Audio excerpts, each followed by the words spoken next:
фразы «есімді шығарды» и «есім шығып кетті». Эти две фразы очень популярны в живой речи.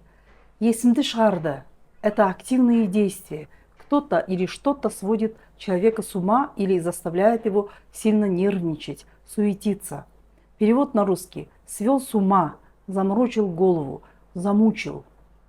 Мына балалар менің есімді шығарды. Эти дети меня совсем с ума свели. Сұрақтарымен есімді шығарды.